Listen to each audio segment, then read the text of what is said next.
Hi hello ನಮಸ್ತೆ watch Kannada serial ಚಾನಲ್ಗೆ ಸ್ವಾಗತ. ಮೊದಲು ನಮ್ಮ ಚಾನಲ್ನ ಸಬ್ಸ್ಕ್ರೈಬ್ ಮಾಡ್ಕೊಳ್ಳಿ. ಇವತ್ತಿನ ಭಾಗ್ಯಲಕ್ಷ್ಮಿ ಸಂಚಿಕೆ ಏನಾಗೋದು ಅಂತ ಸಣ್ಣ ಕ್ಲಿಪ್ಪಿಂಗ್ಸ್ನ ಮೂಲಕ ನೋಡ್ಕೊಂಡು ಬರೋಣ. ಸಂಚಿಕೆ ಪ್ರಾರಂಭದಲ್ಲಿ ಭಾಗ್ಯ EMI ಹಣ ಪೂರ್ತಿ ಬ್ಯಾಂಕ್ನವ್ರಿಗೆ ಕೊಡ್ತಾರೆ. ಆಗ ತಾಂಡವ್ ಹೇಳ್ತಾನೆ, ಅವಳು ಮೋಸ ಮಾಡ್ತಿದ್ದಾಳೆ, ಅದು 40,000 ಇಲ್ಲ, ಬೇಕಾದ್ರೆ ನೀವು ಚೆಕ್ ಮಾಡ್ಕೊಳ್ಳಿ ಅಂತ ಹೇಳ್ತಾರೆ. ಆಗ ಬ್ಯಾಂಕ್ನವ್ರು ಚೆಕ್ ಮಾಡಿ ಹೇಳ್ತಾರೆ, ಇದು 40,000 ಕಂಪ್ಲೀಟ್ ಆಗಿ ಇದೆ ಅಂತ ಹೇಳ್ತಾರೆ. ಆಗ ತಾಂಡವ್ಗೆ ತುಂಬಾ ಶಾಕ್ ಆಗುತ್ತೆ, ತುಂಬಾ ಗಾಬರಿ ಆಗುತ್ತೆ. ಹೇಗೆ ಅವಳು 40,000 ರೂಪಾಯಿ ಒಟ್ಟು ಮಾಡಿದ್ಲು, ಎಲ್ಲಿಂದ ಅವಳಿಗೆ ಹಣ ಬಂತು, 32,000 ಇದೆ ಅಂತ ಹೇಳಿದ್ಲು. ಆದರೆ ಈಗ ಪೂರ್ತಿ ಹಣ ಎಲ್ಲಿಂದ ಅವಳು ಒಟ್ಟು ಮಾಡಿದ್ಲು? ಇಲ್ಲ, ಇವಳನ್ನು ಬಿಡಬಾರ್ದು ನಾನು, ಇವಳು ಗೆಲ್ಲಿಕ್ಕೆ ಬಿಡಬಾರ್ದು ನಾನು, ಇವಳು ನನ್ನ ಕಾಲು ಕೆಳಗೇನೆ ಇರಬೇಕು, ಇವಳು ಸೋಲ್ಬೇಕು, ಇವಳನ್ನು ಗೆಲ್ಲಿಕ್ಕೆ ನಾನು ಬಿಡಲೇಬಾರ್ದು ಅಂತ ಹೇಳ್ತಾಳೆ. ಇನ್ನು ತಾಂಡವ್ ಮತ್ತು ಶ್ರೇಷ್ಠ ಹೊರಗೆ ನಿಂತ್ಕೊಂಡು ಹೇಳ್ತಾ ಇರ್ತಾರೆ, ಶ್ರೇಷ್ಠ ನೋಡು, ಅವಳನ್ನು ಗೆಲ್ಲಕ್ಕೆ ನಾವು ಬಿಡಬಾರ್ದು, ಅವಳು ಬೀದಿಗೆ ಬೀಳಲೇಬೇಕು ಅಂತ ಹೇಳ್ತಾಳೆ.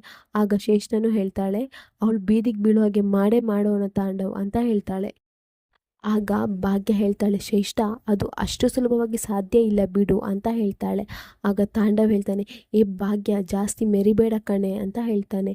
ಆಗ ಭಾಗ್ಯ ಹೇಳ್ತಾಳೆ, ನಾನು ಜಾಸ್ತಿ ಎಲ್ಲೂ ಮೆರಿತಾ ಇಲ್ಲ ರೀ, ನೋಡಿ ನನ್ನ ಅತ್ತೆ ಮಾವ, ನನ್ನ ಮಕ್ಕಳು, ಈ ಮನೆ ಜವಾಬ್ದಾರಿ ನಂದು, ಇದನ್ನು ಹೇಗೆ ಉಳಿಸ್ಕೊಳ್ಬೇಕು ನಾನು ಹಾಗೆ ಉಳಿಸ್ಕೊಳ್ತೇನೆ, ನಿಮ್ಮ ಅವಶ್ಯಕತೆ ನನಗಿಲ್ಲ, ನೀವು ಹಾಗೆ ಗೇಲಿ ಮಾಡೋದು ಅವಶ್ಯಕತೆ ನನಗಿಲ್ಲ, ನೀವು ನಿಮ್ಮ ಹೆಂಡತಿ ಶ್ರೇಷ್ಠ ಇಬ್ಬರು ಇಲ್ಲಿಂದ ಹೋಗಿ, ಹಾಗೆ ಆಲ್ ದ ಬೆಸ್ಟ್ ಹೇಳಿ, ನನಗೆ ಹೊಸ ಜೀವನ ಶುರು ಮಾಡಿದ್ದೇನಲ್ವಾ ಅಂತ ಹೇಳಿ ಹ್ಯಾಂಡ್ ಶೇಕ್ ಕೊಡ್ತಾಳೆ.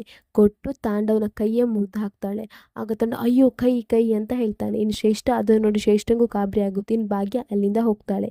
ಇಲ್ಲಿಗೆ ಈ ಸಂಚಿಕೆ ಸಣ್ಣ ಕ್ಲಿಪ್ಪಿಂಗ್ಸ್ ಮುಗಿಯುತ್ತೆ. ನಮ್ಮ watch Kannada serial channel subscribe ಮಾಡ್ಕೊಳ್ಳಿ.